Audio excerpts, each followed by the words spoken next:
Please take a seat. Thank you, sir. So Manoj, how are you doing today? I'm good, sir. Thanks. And what newspapers do you read? I usually read the Hindu, sometimes Hindu? Indian Express. Sometimes Indian Express. So what are the main news items today? Any 3 domestic news and 2 or 3 foreign news items? One news is Indian government has given a proposal to farmers on how to proceed with MSP. Okay. And farmers have rejected this proposal. And I'm sorry, sir, I'm blanking. What about international news? About Israel, there is a peace proposal. Israel. Sorry, a little louder. I'm wearing a turban. I'm not able to hear you properly. Right, sir. Israel also, I think there is a peace proposal being proposed and some update regarding that. So, what is India's stand regarding the Israel-Hamas conflict? So we are reiterating a two-state solution, and that is the thing we see as the ultimate goal in that area to find sustainable peace. And right now we are advocating that a peace be achieved and then progress in talks. And something that Israel should do? So they should allow humanitarian assistance to pass through the Gazans who are not civilians also, that's another important thing. Yes. Okay. And what about this news you were talking about, the farmers' demand? You think that demands are justified? So the farm sector has been in distress for past few years, and average incomes have not raised that much. So I think they are feeling that they are justified in asking, but some demands are not fiscally feasible, such as giving pensions and increasing MGNRGA wages, giving MSP for all the crops might not be fiscally feasible. But otherwise, their felt needs they are representing in this forum. And like there in the unorganized sector, we have schemes for pension. You contribute a little bit, and the government contributes the rest, and so those kinds of schemes they can undertake anybody with. Yes, sir. Government pension schemes, I think they are under National Social Assistance Program. They are, I think maximum is 3,000 rupees. They are demanding for 10,000 rupees right now, so there is a big gap. And also the MSP, if all the 23. What is the government to do? I mean, they're trying to change the cropping pattern in these areas where these demands are being raised, particularly. So, what is the farmers' reaction to that? Why do we need to change the cropping pattern, and why are they resisting? So the cropping pattern that exists right now is a product of our green revolution policies, where we wanted to achieve self-sufficiency. As a result, we have pushed for intensive agriculture with a lot of irrigation and high yield variety seeds, which has given us the benefits that we needed. But right now, a lot of problems are arising from it: the soil issue, the environmental concerns. So there is a need to diversify into other all the crops. Assuring MSP to all the crops is one way of doing it, and government is trying to. PM Asha is there, for example. They are trying to procure other crops other than rice and wheat as well. And now, in the recent proposal, they have proposed we will also procure 5 more crops. If farmers are given assured returns of this 50% on all the crops equally, and procurement is also done, then I think their incentives will change, and then they can go for the crop diversification. Okay, thank you. Good morning to you, Manoj. Tell me, you're from Andhra Pradesh, right? And Andhra Pradesh, there is a kind of a policy to convert schools into English medium, Yes. right? Government schools. Yes. Do you agree with that policy? That there is some people feel that you should first learn in the mother tongue, but why is Andhra pursuing such a policy? So national education policy also says, also in psychological research also, in early childhood it is better to have education in mother tongue. That is why National Education Policy also recommends that. Andhra Pradesh government introduced English medium schools in the hope that the citizens will be better prepared for the globalized world, and there has been pushback against it. Now what we are following is we have this bilingual textbooks, which are mirror textbooks. Like on one page you have in English, on the other page you have the same content in Telugu. So we are trying to adopt a middle path there. Both English and Telugu will happen teaching. So I think that is a good model. Maybe it can be replicated in other states also. It's confused to me that to have English and Hindi in the same, English and Telugu in the same textbook. How can children learn in both languages simultaneously? Yes. So when children are exposed to any language in the below 6 years of age, then their language proficiency will be say as that of a native speaker. But after 6 years, it will not be as proficient. So this way we can leverage both the advantages, where we can give them the benefits of learning in mother tongue, also exposing them to the English language so that they can become proficient speakers. A number of Telugu students have eventually followed a similar career path. They have gone to the West, right? They have found opportunities, joined multinationals and international companies. You have not chosen to do that. But I want to talk broadly about the Indian diaspora. You know, it is one of India's strengths today. But is there any weakness also? I mean, are several such tendencies amongst the diaspora, which is of a threat to us or of concern to us, and how do we deal with such challenges? Yes, sir. We have seen that in the case of Sikh diaspora in Canada, where there is a demand for Kyrgyzstan separate state, and in Canada and England there have been instances of Indian High Commission being attacked also. That is a major concern, and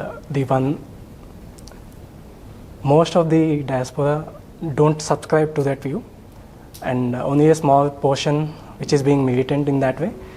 So I think we need to engage with all the diaspora and assure the people who are on our side that you always have our support. You can maybe in some way be more active in opposing the people who are asking for Kyrgyzstan.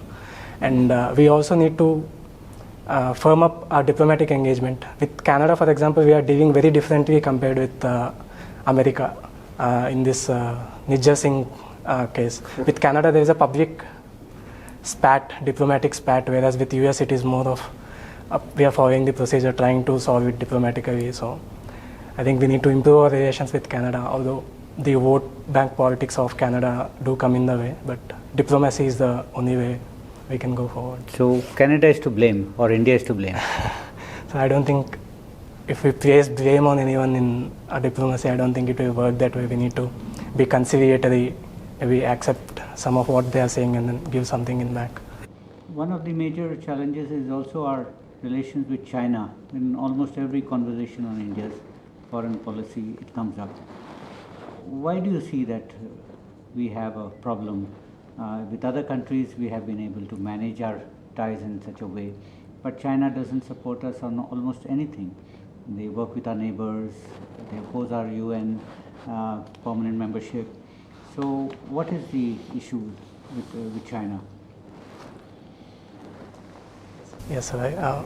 From the independence period, I think India has been trying to maintain good relations with China, but 1962 war and 2020 Galwan issue and all of this, I think China's actions were more aggressive towards India. Maybe China feels there can only be one hill on the tiger.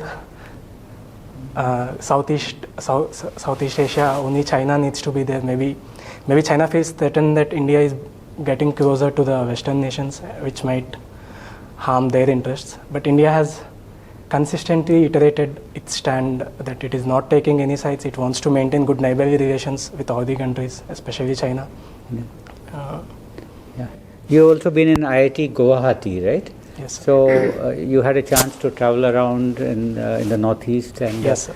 Did you see any particular problems or challenges which the people of Northeast face and which the government of India should give special attention? Is there anything particular that you noticed?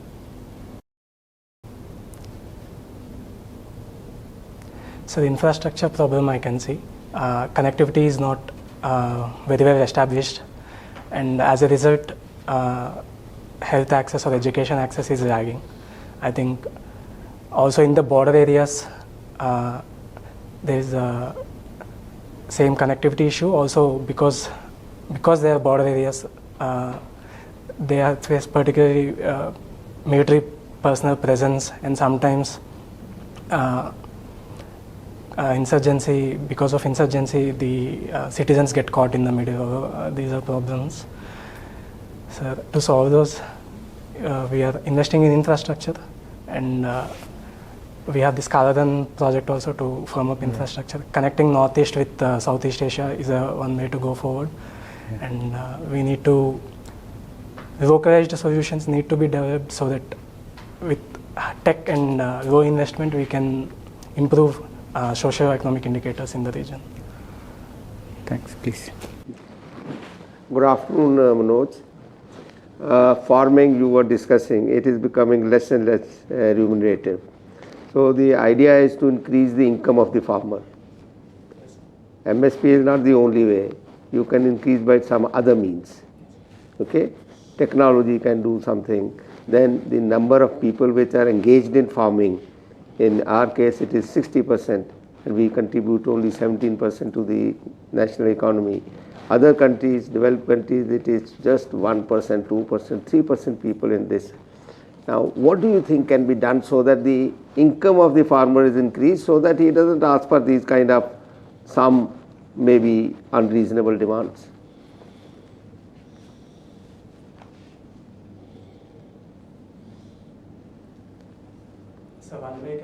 So one way can be market intelligence should be reaching farmers. Right now, the farmers make decisions based on MSP of previous year prices, and futures market is not very well established. And because of this whole MSP PDS system, we are seeing this cobweb cycle also, where 1 year there is bumper production and then prices fall down, and the next year there will be low production. I think we can plan better and give information to farmers. And another thing is, most of our policies are aimed at controlling inflation and helping the consumers. The whole MSP PDS system is subsidizing consumers. It is, and anytime there is a high price, we either put. I got your point. Okay, Manoj, we move to another. You are an electronics and communication engineer, right? Now, how is the non-line of sight communication carried out? As a communication engineer, electronics engineer, line of sight communication, of course, is carried out without any problem. When you carry out non-line of sight communication, what do you use? I mean, it is so fibers and wires. Fiber, of course, fiber optics is the main. But don't you use satellites? Yes, sir. I mean, I thought, okay, you talked about fiber. Who was the father of fiber optics? An Indian who narrowly missed the Nobel Prize. Narendra Singh Kapani. Not heard of this name? Google it, you will know it. All right. Please tell me, how can do you believe that the curriculum of studies should be shielded from the ideology of the government in power? You understood what I am trying to say? How do you do that?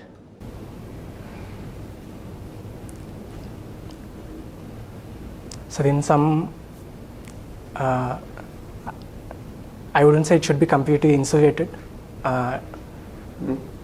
Government ideology is the basis on which they have gotten elected, and many people subscribe to that ideology. So to some extent, that can be allowed, but mostly it should be based on pedagogic approaches and scientific basis, rather than trying to impose anything. There should be an independent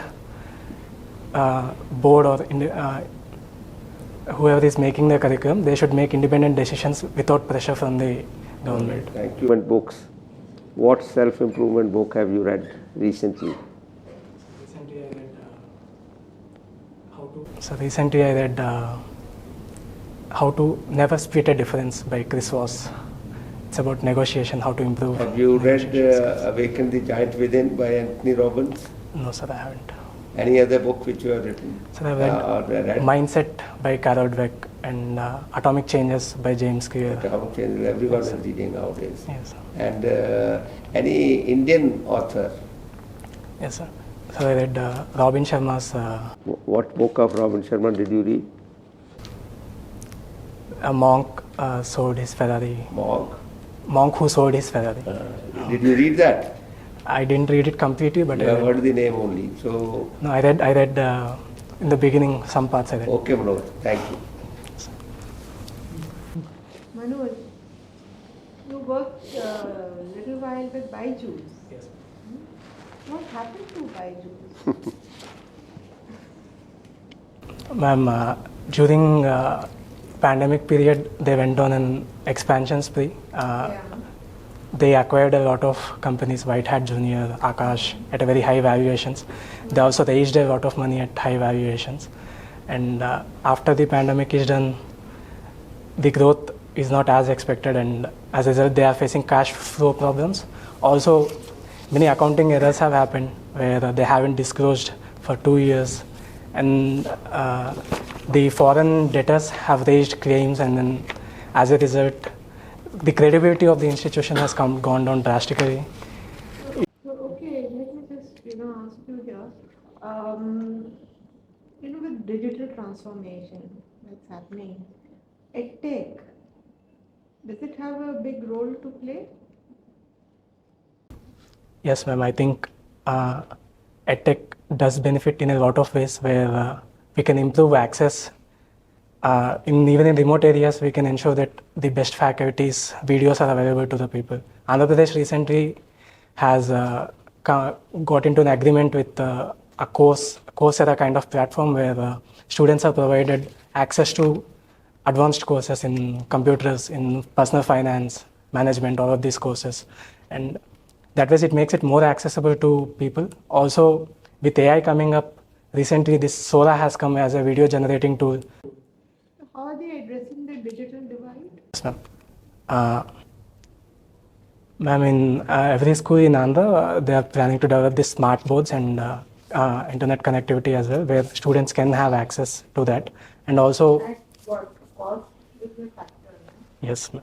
Yes. So, what Mobile phone data has become much cheaper, and a recent ASA survey has shown that almost 90% of the children have access to a mobile phone, and they can access content through the mobile phone. So I think with 5G coming and all. So now you tell me, there are a lot of reports which say that although, people are using or children using, but they again have access to harmful content, right? So are they just using it for the purpose of education for which it's being given, or it's just pushing them away into territories where they shouldn't be? That is a major problem. Yeah, so any way to curb that? Yes, ma'am. I think some technological ways where we can block some websites from being accessed, and we can also impose parental controls. We need to take parents into confidence, counsel them on how to monitor their children's. Where I read, a child has to be told that this is not your phone, this is my phone. But I don't know how far, that's a good thing, because ownership is also important in order to preserve contraption or whatever. What are fintechs? Financial technology platforms which can make finance. What happened to a big fintech? Paytm recently it got its payment bank license revoked. There's any regulatory delays or regulatory faults? Ma'am, RBI has given notices before to Paytm, and Paytm hasn't heeded it, and now the license is cancelled, I think. So the mechanism is working. It's not the first time that we are discovering after a long gap. There have been previous instances where RBI discovered a lacuna and have given notices to Paytm to correct them. The small guy is just taking. Yes, ma'am. Ma'am, RBI is transitioning in such a way that the consumers are not mostly affected by it. Whoever has balance within the Paytm wallets, they can continue using it. And maybe going forward, Paytm can tie up with another any bank to ensure the customers don't face much problems. Which is on the, which is taken over Axis Bank. On the,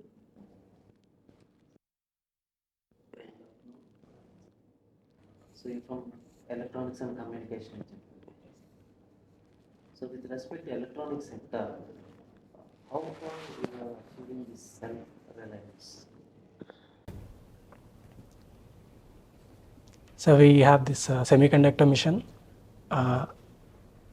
production-linked incentive to improve manufacturing in the country, and we also have electronics manufacturing clusters which are being developed, and a lot of push is being given to ESDM sector.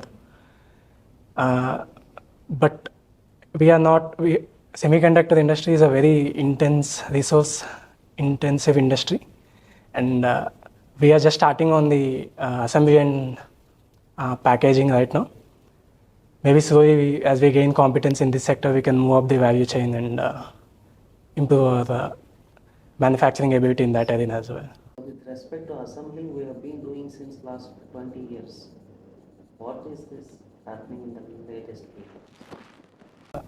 So we also started packaging. Are we manufacturing semiconductors?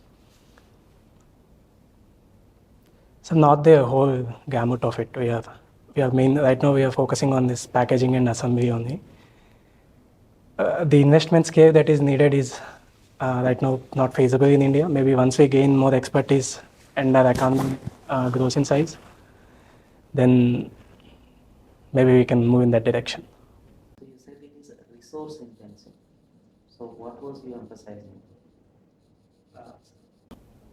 We need a lot of fresh water, we need silicon, we need human resource also, people who design and skilled labor to work in the factories.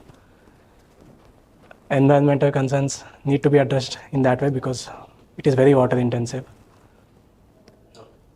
So very recently, KG Basin has been imposed from the state of Andhra Pradesh. So what exactly is the scale of findings?